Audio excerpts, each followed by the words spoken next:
Olá, tudo bem? Bem-vindos de volta. Estamos iniciando o nosso passo 3, chegando à reta final da nossa rota do dinheiro sem patente. E eu já estou aqui com um gostinho de quero mais, né? Só vamos relembrar tudo que a gente já aprendeu. A gente está numa rota para construir, né, um plano que nos leve a um dinheiro sem patente. Então, a gente passou pelo passo 1, construindo um plano, onde a gente estudou várias coisas. Passamos pelo passo 2, mercado financeiro, onde a gente estudou os mecanismos para ganhar dinheiro. E hoje a gente inicia o terceiro e último passo da nossa rota, o seu dinheiro livre. A gente vai pegar todos os conceitos que nós aprendemos e vamos começar a colocar tudo isso em prática para a gente chegar ao nosso dinheiro livre. Só relembrando, então, né, o que a gente aprendeu em cada passo. Construindo o plano foi o passo 1. Eu tenho a aula 1, eu tenho um problema, onde vocês descobriram, né, a necessidade de olhar para o futuro, de pensar no planejamento financeiro. Na aula 2, você o seu dinheiro, né? Como as coisas que nós aprendemos e acreditamos ao longo da nossa vida nos afetam ainda hoje em relação ao dinheiro e à nossa construção de patrimônio. Objetivo financeiro foi a nossa aula 3. A gente aprendeu a importância de ter um objetivo financeiro e de construir um objetivo claro, além da diferença de preço e valor, que é um outro tema que a gente vai entrar na aula de hoje. A gente também aprendeu sobre pague-se primeiro, ativo e passivo, que a gente tem que ter a nossa reserva financeira, renda é do seu trabalho, e falamos um pouco sobre o seu tempo, né? Trouxemos um novo olhar sobre o tempo. Esse foi o passo 1, 8 aulas que nós aprendemos diversas coisas. No passo 2, mercado financeiro, a gente descobriu alguns mecanismos para ganhar dinheiro. Então, a gente trabalhou em interações e mercados na aula 1, as taxas, que são muito importantes, né, na aula 2. Na aula 3, a gente falou sobre conceitos financeiros. Na aula 4, renda fixa versus renda variável. Aula 5, correlação de mercados. Aula 6, os mercados são cíclicos. Aula 7, o conceito master. Aula 8, sua estratégia de investimentos, né? Coloquei lá, deixei a última aula e de propósito, né, para que a gente entrasse nesse módulo lembrando sobre a estratégia, o quanto ela é importante, a nossa estratégia de investimentos. E vamos ver então, nesse último passo, o passo 3, o que a gente vai aprender.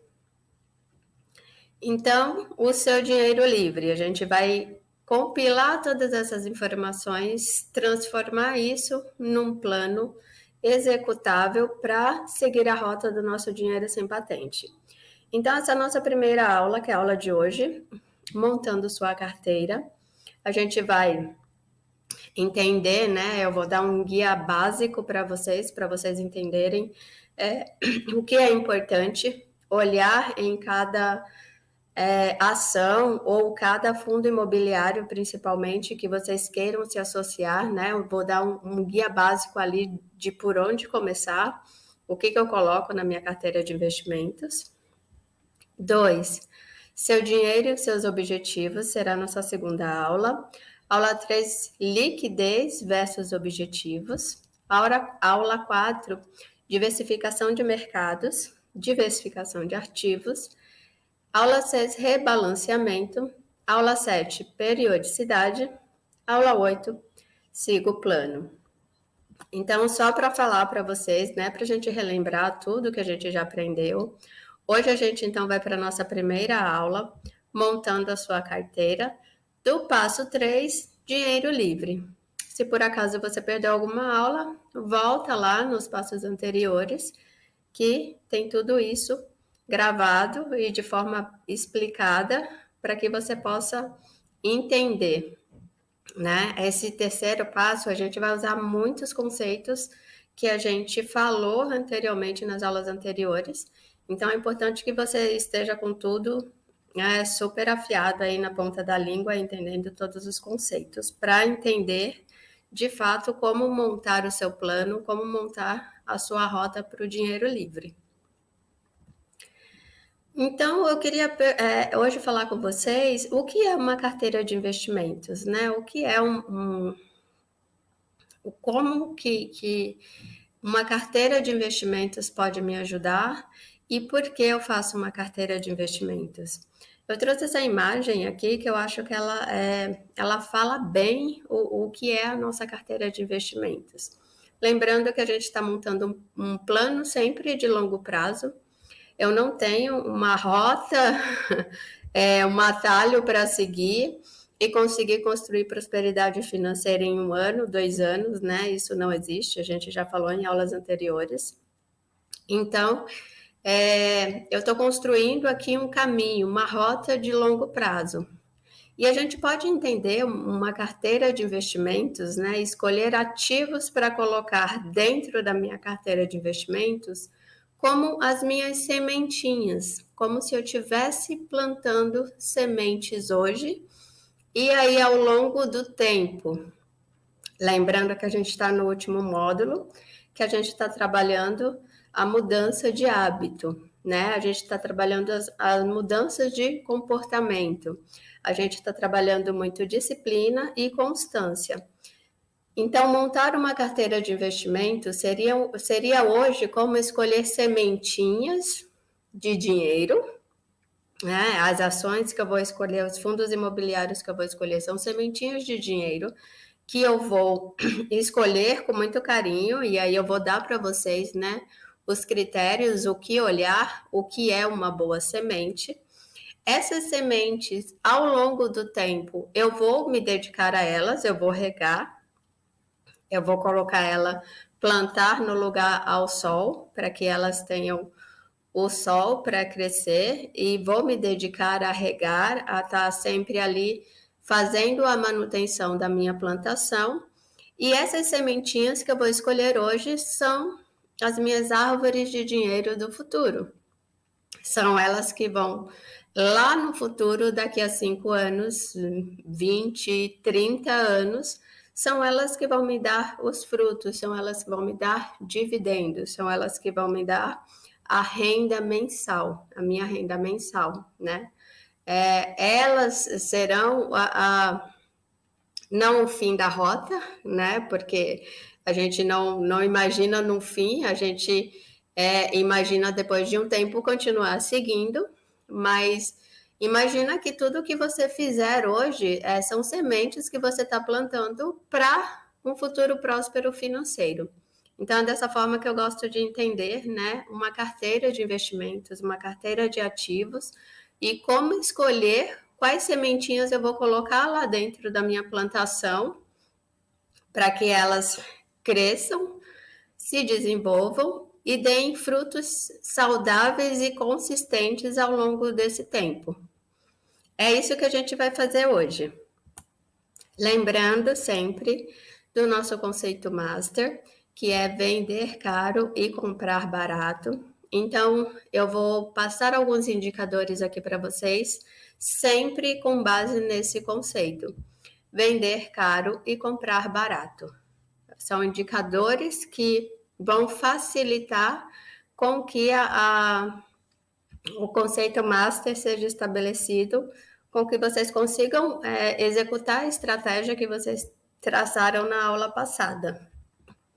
Mais uma informação importantíssima, né, que a gente trouxe na aula 3 do passo 1, objetivo financeiro, né? Lá eu falei bastante sobre o que é preço, o que é valor, numa ótica focada para o nosso consumo. Mas falei também que quando a gente fosse escolher ativos para a nossa carteira de investimentos, a gente também ia usar esse mesmo conceito. Então, eu trouxe aqui a frase do Warren Buffett, de novo: preço é o que você paga, valor é o que você leva. Vamos escolher empresas, vamos escolher sementinhas com base em valor, nunca com base em preço. porque eu quero uma semente, mesmo que hoje essa semente ela me pareça um pouco mais cara em relação a preço, que eu vá pagar mais nela, mas eu estou enxergando um grande valor no futuro, eu estou enxergando a minha plantação lá na frente daqui a 30 anos com árvores seguras, saudáveis, consistentes e dando excelentes frutos. Mais uma vez, então, preço é o que você paga e valor é o que você leva. Não está entendendo muito bem? Está perdido em relação a isso? Volta na terceira aula do passo 1. Você vai entender direitinho do que eu estou falando aqui. E então, agora eu vou te dar um guia básico para que vocês possam identificar pontos importantes, questões importantes, para escolher as sementinhas que vocês vão colocar no pomar de vocês, para escolher as empresas hoje que lá na frente vão trazer maior valor à vida de vocês, vão trazer dividendos consistentes para a vida de vocês. Eu separei aqui, né? Vou trazer um guia específico para ações e um específico para fundos imobiliários, né? Existem particularidades entre as duas classes e aí eu vou especificar em cada uma delas o que é melhor você olhar em ação e o que é melhor você olhar em fundos imobiliários quando você está escolhendo uma ação para se associar, uma empresa para virar sócio e continuar com ela daqui a 10, 20, 30 anos, e um fundo imobiliário para virar sócio e continuar com ele daqui a 10, 20, 30 anos.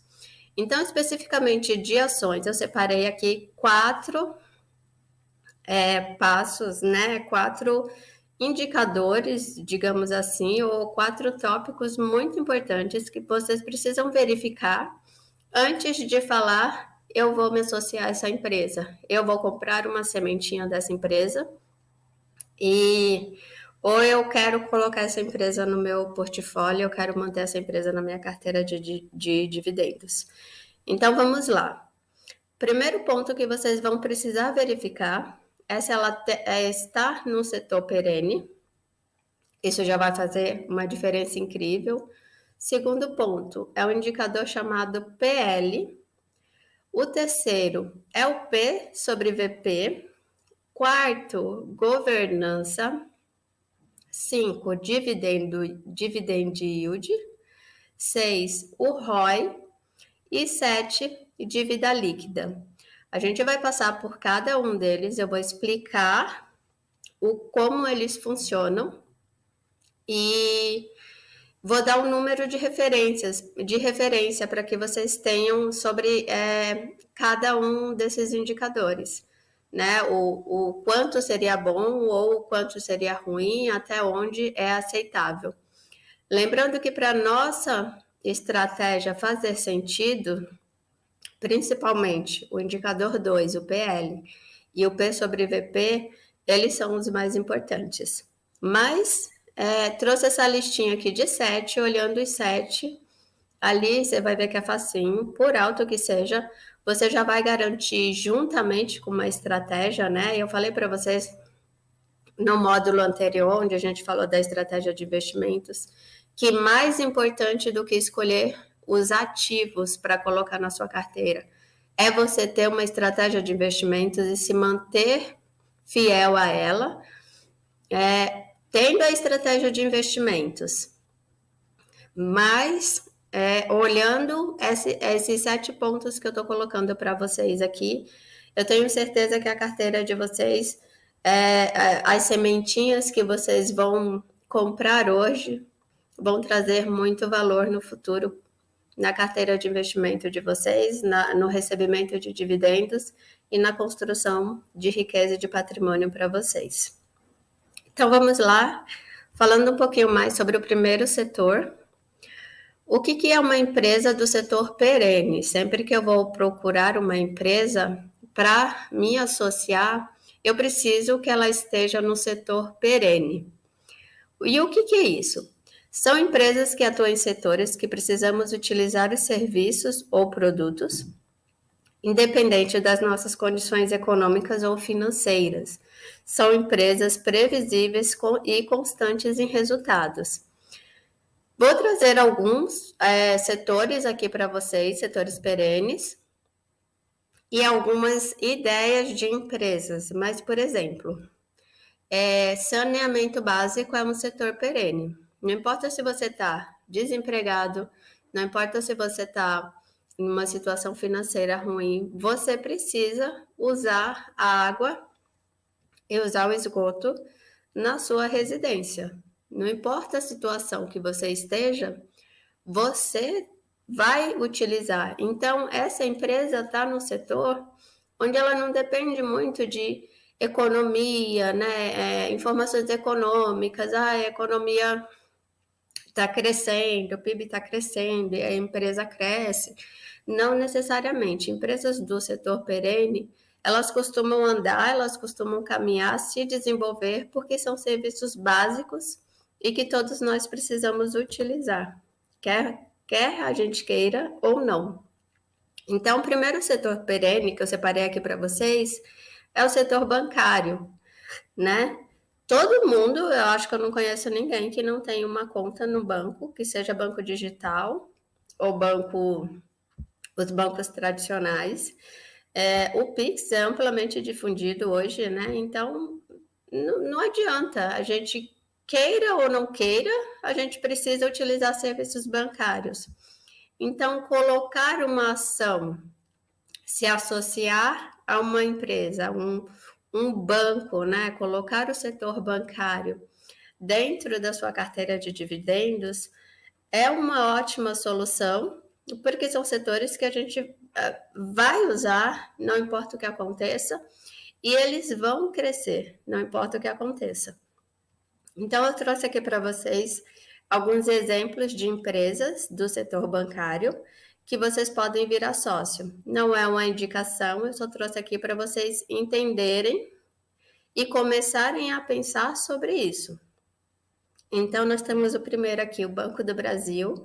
O código dela, vocês sabem que para a gente comprar uma ação na Bolsa de Valores, a gente compra com um código, né? E esse é o código dela, BBAS3. Você pode ser sócio do Banco do Brasil, do Itaú, do Bradesco, do Santander, da BB Seguridade, que é um braço do Banco do Brasil, que trata só de seguros. Então, escolher o setor bancário e colocar uma ação do setor bancário ou duas, né, do setor perene na sua carteira de investimentos, vai trazer bastante previsibilidade de futuro, porque a gente sabe que quer queira, quer não, a gente vai ter que utilizar serviços bancários. Um outro setor perene da economia é o setor de saúde. É um outro que a gente sabe que a gente precisa utilizar. Ainda que a gente tenha um plano de saúde, né? E eu vou trazer aqui as informações importantes para você. Ou se você usa o SUS costuma fazer ter sociedades, né, com alguns hospitais e algumas clínicas privadas para atender a demanda da sociedade em que eles não conseguem atender, né, o SUS com a rede deles não conseguem atender. Então, o setor de saúde é um outro setor perene. Quer você queira, quer não, você vai usar e toda a população precisa utilizar em algum momento, né? Vai ter que se valer desses serviços. E aí eu trouxe aqui algumas empresas que vocês podem se tornar sócios no setor de saúde, que é a Mater Dei, a Blau Farmacêutica, setor de saúde engloba também os remédios, né? Todas as farmacêuticas estão aqui. O Hospital Care e a DASA Diagnósticos. A DASA Diagnósticos ela é a maior rede de diagnósticos, né? Tem o Fleury, tem o Lavoisier, uma infinidade de laboratórios na DASA Diagnósticos. Então, o setor de saúde também é um setor perene, e também é um setor interessante quando você quer montar uma carteira de dividendos, pensando na longevidade, pensando no longo prazo, pensando que é um setor que você não vai acabar amanhã, muito dificilmente, né? Nós temos empresas falindo nesse setor, porque é um setor altamente, as pessoas precisam utilizar, então cada vez mais eles vão crescendo, crescendo, crescendo. O próximo setor perene que a gente tem na economia, o setor de saneamento, que eu falei um pouquinho para vocês. Não importa o que a gente faça, a gente precisa utilizar água e a gente precisa utilizar o esgoto, seja na nossa casa, seja no trabalho, em qualquer lugar que a gente vai, a gente precisa utilizar esses serviços. Por isso, empresas que estão no setor de saneamento são também empresas que estão no setor perene. Todo mundo precisa usar. E se eu escolher uma empresa de um setor perene, eu vou provavelmente ter mais sucesso na longevidade de resultados, né? É o que a gente está pensando aqui de novo, montando um plano para longo prazo, 20, 30 anos, 10, 15, 20, 30 anos. E para que esse plano dê certo, né, eu preciso escolher empresas, eu preciso me associar a empresas que também tenham longevidade. Senão, se eu me associo a uma empresa que corre um monte de risco, que está ali no setor da sociedade, onde depende muito de incentivos, ou de propriamente a economia começar a andar, eu não vou ter sucesso no meu plano. Então, eu trouxe aqui no setor de saneamento a Sanepar. A Sanepar, o código dela é o SAP-R3, é uma queridinha do mercado. Trouxe a Sabesp, que é a empresa de saneamento de água de São Paulo, e a Copasa, que é de Minas Gerais. Essas três, vocês podem se associar, vocês podem comprar ações na Bolsa de Valores através desses códigos, e elas estão no setor perene de saneamento. Próximo e último setor perene que eu trouxe aqui para vocês, setor elétrico, né? Mesma coisa. Quer queira, quer não, faça chuva, faça sol, a gente precisa utilizar energia elétrica. E aí no setor elétrico eu tenho empresas de vários tipos, né? Empresas de geração de energia, empresas de distribuição de energia, empresas de transmissão que faz aquelas linhas de transmissões que vai de um estado para outro, né? O Brasil é gigante. E as empresas que efetivamente trazem a energia até a nossa casa. Então, é um setor gigantesco, tem muitas empresas, super perene, porque faça chuva ou faça sol, a gente precisa usar. E além disso, né, o mundo está se movimentando para utilizar menos combustíveis fósseis, né, para começar a utilizar somente carros elétricos, diminuir a utilização de petróleo. Então, é um setor que tende a crescer ao longo dos anos, continuamente, e é um setor interessante para a gente colocar na nossa carteira de investimentos, né? Comprar uma sementinha hoje, entendendo que daqui a 30 anos, provavelmente essa sementinha vai se desenvolver de uma forma bastante sustentável e vai dar para a gente grandes resultados lá na frente. Então, setor elétrico, né? Eu tenho a CESP, eu tenho a Eneva, eu tenho a Ômega, eu tenho a STT, eu tenho a Taesa, tenho a Transmissão Paulista, eu tenho a Alupar, então eu tenho uma série de empresas aqui que vocês podem verificar, né? Estão todas no setor perene e com certeza lá na frente, qualquer sementinha delas que vocês comprarem hoje, elas vão trazer excelentes resultados para vocês. Uma vez importante sobre setores, né? Sempre quando eu estou avaliando uma empresa para colocar no meu portfólio, uma ação para me associar, eu nunca, pensando que a gente vai ver indicadores mais específicos a partir de agora. Eu nunca vou comparar banana com laranja. Em que sentido? Vocês já verificaram, né? Vocês já viram que tem setores diferentes da economia, setores de serviços, setores de produtos, e esses setores, eles se movimentam por conta própria.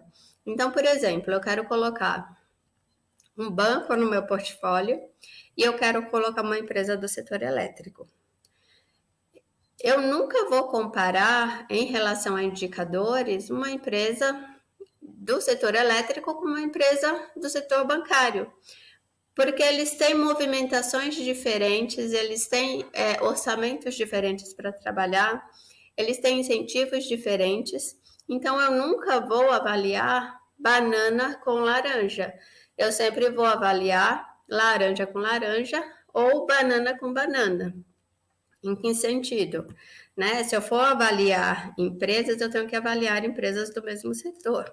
Por exemplo, quero saber se eu coloco Taesa ou Transmissão Paulista na minha carteira de dividendos no setor elétrico. Então eu vou comparar os indicadores de Taesa e de Transmissão Paulista. Quero saber se eu coloco o Itaú ou o Bradesco na minha carteira de investimentos. Eu vou comparar os dois. Eu nunca vou comparar indicadores de empresas e setores diferentes. Eu não vou comparar banana com laranja. Eu comparo laranja com laranja, banana com banana, ok? Bom, vamos para o nosso próximo indicador, então, que é o indicador, o PL, preço sobre lucro. Aqui eu quis trazer para vocês, deixar informações bem práticas e mastigadas e de uma forma que vocês entendam, sem falar muito tecnicamente o que é, o que não é, enfim, só para vocês entenderem o que é, a importância e onde buscar. Então, o que é esse preço sobre lucro? Em quantos anos eu terei o meu retorno de investimento? Em quanto tempo essa empresa vai me retornar o investimento que eu fiz nela? Eu comprei hoje sementinhas e eu estou pensando, claro, no longo prazo. Eu estou pensando que eu vou plantar essa semente, vou regar, vou adubar, vou deixar no sol e ela vai crescer. E ela crescendo, em quanto tempo eu vou ter o retorno do meu investimentos? É mais ou menos isso que esse indicador fala para gente. Quanto maior o tempo do meu retorno de investimentos, né? É uma empresa que vai demorar muito tempo para me dar frutos. A gente não tem árvores que crescem e dão frutos em 1 ano, outras em 2 anos, outras em 3 anos. Imagina que o PL é isso. Em quanto tempo essa árvore vai me dar frutos? Em quanto tempo eu tenho o retorno do meu investimento? Quanto menor esse tempo, melhor, né? Porque eu estou investindo dinheiro nela e eu quero esse retorno. Então, o PL é isso.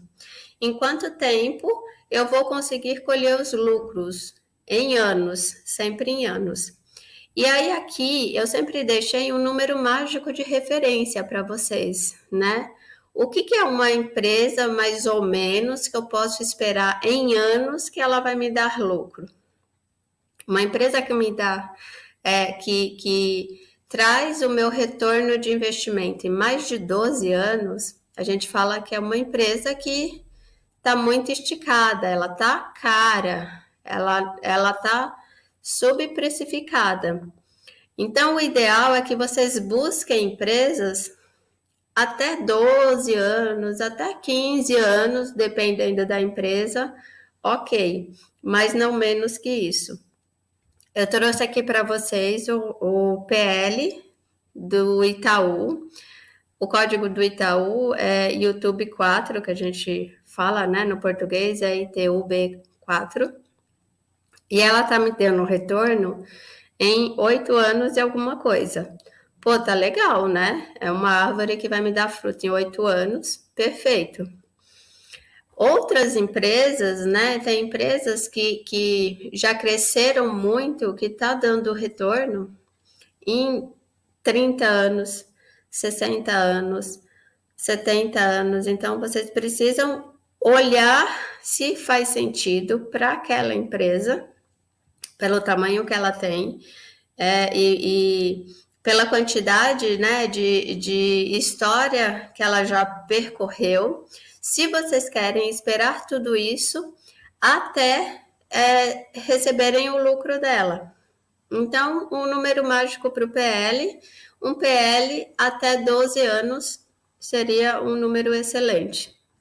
Acima disso, eu já acho que tá demais, né? É uma empresa que tá ali com preço muito esticado, né? Talvez ela não consiga, ela tem que se desenvolver muito ainda para crescer com a mesma constância de antes. Então, um PL até 12 anos, perfeito. Escolheu setor perene. Mais um PL até 12 anos, tá ótimo. Lembrando aqui que eu estou usando o site Status Invest para dar esses prints para vocês. É um site excelente para a gente fazer a avaliação de ações, né? De ações e fundos imobiliários. Vou usar ele aqui. É ótimo, você consegue ter todas as informações e informações claras e compiladas todas juntas. Então, é um site que eu super indico, o Status Invest. Então, vamos lá, só então repassando o PL, né? Em quantos anos eu terei o retorno do meu investimento. Número mágico, até 12 anos, ok. Abaixo disso, quanto menor, melhor. Próximo indicador, então, é o P sobre VP. É o preço sobre o valor patrimonial. E o que seria isso? Essa empresa está com um preço justo em relação ao seu patrimônio? E como que eu vou olhar isso aqui? O número 1 significa estar com preço justo. Se ela está um pouquinho acima ou um pouquinho abaixo, a gente entende isso como sobrepreço ou como desconto. Empresas que estão abaixo de 1, elas estão extremamente baratas. É como se você tivesse, bom, vamos trazer isso para o nosso exemplo real, sei lá, a minha vida aqui, vamos imaginar que eu tenho uma empresa e a empresa tem uma sede, produz algumas coisas, venda, e o meu patrimônio total soma R$1 milhão. Esse é o meu patrimônio. Então, se eu colocar ela para vender no mercado e alguém me der o preço justo por ela, vão me oferecer R$1 milhão. Se alguém me oferecer 900 mil, essa empresa vai estar com um desconto de 10%. Se alguém me oferecer 800 mil, essa empresa vai estar com um desconto de 20%. Então, é isso que esse número indica. Quando ele está em 1, ele está no preço justo. Quando ele está abaixo de 1, você está tendo um desconto. E para a gente fazer a nossa estratégia do comprar barato, a gente precisa comprar com desconto, né? Lembra que toda a nossa estratégia se baseia em comprar barato e vender caro. Então, é muito importante vocês observarem empresas que estão com desconto, empresas que estão com o valor justo abaixo de 1. Só dando uma informação aqui para vocês. Para ações é mais difícil, é um pouquinho mais difícil encontrar PVP abaixo de 1, porque ações normalmente elas têm um patrimônio muito alto, é bem difícil o mercado me dar um desconto abaixo de 1. Tanto que o Itaú aqui não está abaixo de 1, e ainda assim ele está barato devido a quem é o Itaú, ao histórico dele, ao maior banco de varejo do Brasil. O histórico de preços dele, né? O PVP dele é sempre muito alto. Como a bolsa caiu muito e o mercado caiu muito, ainda assim, estando com esse PVP acima de 1, ele ainda está barato. Então, é importante também vocês entenderem o histórico, né? Não empresas, dificilmente vocês vão encontrar abaixo de 1. Esse é um indicador que serve muito bem para os fundos imobiliários. Lá vocês vão conseguir enxergar bem isso. Para empresas, a gente olha, mas eu tenho que avaliar o histórico da empresa, né? Deixa eu entender até que preço ela foi, para eu entender se ela está barata ou não, se esse 1 aqui é justo ou não. Tem empresas que têm o PVP de 2 e devido ao histórico dela, né, como ela sempre se manteve no nível acima, ela está extremamente barata. Então, lembre-se de olhar individualmente para cada empresa, para cada história, e lembra de olhar o histórico de cada empresa. Né? O 1 é o número de referência, se ele tiver 1, ele está no preço justo, né? O patrimônio dele, você está comprando tudo aquilo pelo valor que ele vale. Se ele tiver abaixo de 1, você está comprando com desconto. Se ele tiver acima de 1, você está comprando sobrevalorizado. Então, é importante que vocês entendam que é um indicador importante, mas que tem suas particularidades. Você tem sempre que olhar o histórico daquela empresa e não somente se basear no preço de referência, principalmente quando a gente está falando de ações, né, em empresas. Fundos imobiliários, esse é um indicador que cabe melhor para a gente avaliar os fundos. Mas ainda assim, é um indicador importante que vocês avaliem. Abaixo de 1, está barato. Se vocês encontrarem empresas de setor perene, e aqui o Banco do Brasil até pouco tempo estava 0,87, se eu não me engano, de PVP. Então ele ainda estava muito barato, eu não sei como ele está agora. Mas se você conseguir encontrar empresas de setor perene, com PL abaixo de 12, né? O quanto tempo ele vai te dar frutos. E com PVP abaixo de 1, vai ser excelente. Você está fazendo uma excelente combinação de informações. Aqui o nosso quarto ponto é a governança. A governança é quem manda nessa empresa, né? Isso aqui para a gente ter muito uma ideia de empresa estatal e empresa privada. O que é uma empresa estatal? É do governo, né? Pode ser do governo do Estado brasileiro, ela pode pertencer majoritariamente ao Estado brasileiro, é o caso de Petrobras, é o caso também do Banco do Brasil, ou ela pode ser do setor privado. Tem um grupo de pessoas ali do setor privado e essas pessoas são quem tem a governança dessa empresa, são quem dita as regras daquela empresa. A gente precisa tomar bastante cuidado com empresas estatais. Por quê? Porque a gente sabe que empresas estatais, vira e mexe, elas são usadas para objetivos políticos e não para objetivos de faturamento, de lucrar, de ganhar dinheiro, que é o objetivo final de cada empresa. Lembrando que a gente quer se associar a empresas que lucram, né? Eu não quero me associar a uma empresa que não lucra ou a uma empresa que eu sei que vai ser usada para atingir objetivos políticos e não necessariamente atingir objetivos que aumentem o seu faturamento e posteriormente o seu lucro. Então, é imprescindível que vocês avaliem o item governança, quem é que manda naquela empresa.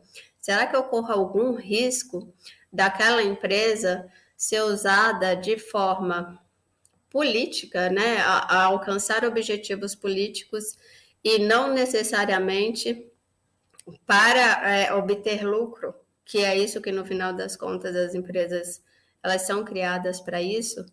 Então é um ponto, é o quarto ponto e é um ponto importantíssimo que vocês também precisam avaliar quando vocês estão verificando, né, os critérios ali para escolher uma boa empresa para se associar, para escolher uma boa empresa para comprar e para plantar sua sementinha hoje que vai te trazer valor no futuro. Próximo item que a gente precisa avaliar é o dividend yield. Quanto em lucros a empresa vai dividir comigo? Quanto que ela está dividindo comigo, né? As empresas lucram, para isso elas precisam fazer um bom trabalho, fez um bom trabalho, elas vão lucrar. Desse lucro, parte elas pegam e podem reinvestir, né?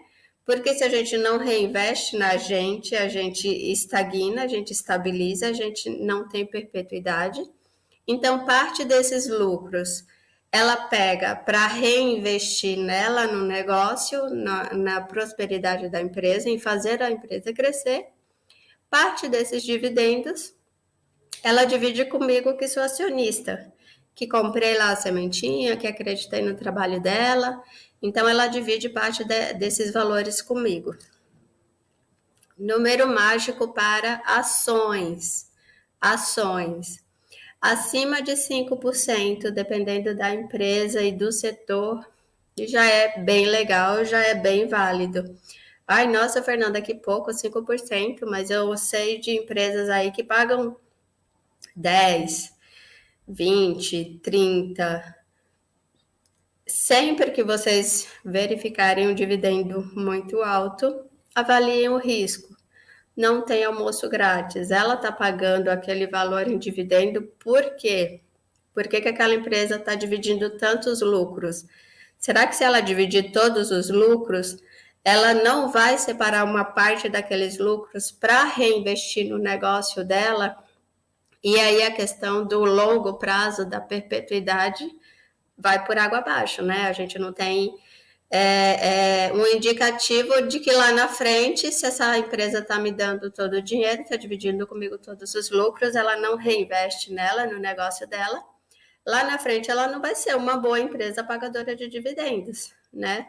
Aquela sementinha que eu comprei hoje, no meio do caminho ela vai dar muitos, muitos, muitos frutos, mas daqui a 20, 30 anos, que é a nossa ideia de carteira de longo prazo, ela não vai ter de onde tirar, porque ela simplesmente estagnou. Então, nem sempre o dividendo maior, né, receber mais dividendos, é interessante para o objetivo que eu estou pensando no longo prazo. Então, avalie o porquê que aquela empresa está te pagando excelentes dividendos. Verifique se isso é constante, se isso é sustentável, né? De que forma essa divisão de lucros está se dando e se ela tem a tendência a permanecer daqui a 10, 20, 30 anos. Então, um dividendos, por exemplo, Itaú, 4 e pouco, para mim está ótimo. O Itaú é uma empresa excelente, que está barata, está com PL barato em relação ao histórico dela, está com PVP barato em relação ao histórico dela. Dividendos de 4%, para mim ok, porque ela tem muita tendência a crescer no futuro e eu tenho certeza que esses 4 aqui, lá na frente, podem virar 8, 12, enfim. Então, é sobre isso, né? É um outro indicador que vocês precisam ficar de olho, mas entender que nem sempre o maior é o melhor. Vamos então para o nosso próximo indicador, o dividendo, a gente já viu. Agora o ROI, o retorno sobre o patrimônio líquido. Eu coloquei aqui alguns indicadores um pouco mais difíceis até, né? É o retorno sobre os investimentos próprios da empresa. Só para vocês entenderem mais ou menos o que é. Para eu ter uma empresa que ela se mantenha ao longo do tempo, dando bons frutos, né? Que ela se mantenha na perpetuidade e dando os bons frutos, ela precisa fazer uma boa gestão, digamos assim, né? Dos investimentos dela. E como que a gente vê que a empresa está fazendo uma boa gestão, que a empresa faz uma gestão dos recursos próprios dela e que ela tem retorno sobre aquilo? É olhando o ROI, o retorno sobre o patrimônio líquido. Números acima de 15% são ok. Lembrando que o meu número mágico aqui é só uma referência, né? Se é uma empresa que você conhece, que você acredita no projeto, que você acompanhou o histórico dela, veja se faz sentido esse número para você. Então, número mágico aqui, se a empresa está trabalhando bem os investimentos próprios, né, e está tendo retorno sobre isso, seria de 15%. Acima disso, é excelente. Abaixo disso, a gente entende que ela precisa melhorar, né? Que tem empresas se desenvolvendo mais que elas e que eu posso ter melhores retornos com outras empresas. Abaixo disso, a gente já olha meio, não sei, né? Tá pouco, você não está fazendo o seu trabalho de casa direito, você não está fazendo a gestão dos seus investimentos direitos. Então, o número mágico ali são os 15%. Acima, excelente, né? Significa que a empresa está fazendo o dever de casa dela ali e está conseguindo um retorno sobre os investimentos dela. O nosso último indicador é a dívida líquida sobre o patrimônio líquido. O que é dívida líquida sobre o patrimônio líquido? Gente, é igual na nossa casa, é a mesma coisa. Se você tem muitas dívidas em relação ao seu patrimônio e alguma coisa acontece, né? A vida não é previsível, alguma coisa acontece. Essas dívidas podem te tirar do jogo, podem fazer com que você entre em financeiramente, você perca o seu equilíbrio. E para uma empresa perder o equilíbrio financeiro significa fechar. E a gente não quer se associar a nenhuma empresa que feche, nenhuma empresa que tenha dívidas incontroladas. Né? A gente quer se associar a empresas que a gente perceba a longevidade. Então, dívida líquida é um indicador importante de vocês avaliarem também. Em relação ao patrimônio líquido, né? Qual é o número mágico aqui? É 1,5. Acima disso, 1,5 em relação ao patrimônio, vamos voltar ao exemplo, né? Sou eu a empresa, eu tenho um patrimônio de R$1 milhão e eu tenho uma dívida líquida de 100 mil reais. Então, minha dívida é 1, né? 1 significa 10% do meu patrimônio. Se eu tenho um patrimônio de R$1 milhão e eu tenho uma dívida de 10 milhões, de 100 milhões, 100 milhões não, né? 100 mil. Eu tenho uma dívida de 10% do meu patrimônio. Se eu fizer qualquer caca financeira, né, e por algum motivo eu não conseguir quitar essa dívida, eu ainda tenho patrimônio suficiente para vender uma parte, vender alguma coisa, quitar essa dívida e tentar voltar ao equilíbrio financeiro. Empresas muito endividadas, elas falam para a gente que o risco que ela está assumindo está muito alto, que a qualquer momento, se alguma coisa não der certo, ela está no risco de falência, ela está no risco de de desequilíbrio financeiro. Então, 15% é o máximo, assim, porque de alguma maneira você também, as empresas, né, elas precisam se endividar se elas querem crescer. Só que uma dívida maior do que 15% do seu patrimônio líquido, 1,5%, não é uma dívida saudável, né, no ponto de vista nosso, investidores que estão procurando uma empresa que seja constante e que se desenvolva ao longo dos anos. Então, mais que isso, você já tem que ficar de olho, é um pouquinho perigoso. Não que isso significa que a empresa vai falir, não que isso significa que ela não vai conseguir quitar, né, os objetivos financeiros dela, mas você precisa dar uma olhada, você precisa entender se é isso mesmo, se não é melhor de repente procurar uma outra empresa do mesmo setor que tenha um endividamento menor. É um, esse é um outro indicador bastante importante que eu acho que vocês precisam olhar e analisar quando vocês estão verificando, né? Estão ali pensando em escolher quais são as sementinhas que vocês vão colocar na plantação de vocês, visando ter valor lá na frente. Só recapitulando, então, para ações eu preciso verificar setor perene, o PL, o P sobre PP, a governança, dividendo yield, ROI e dívida líquida.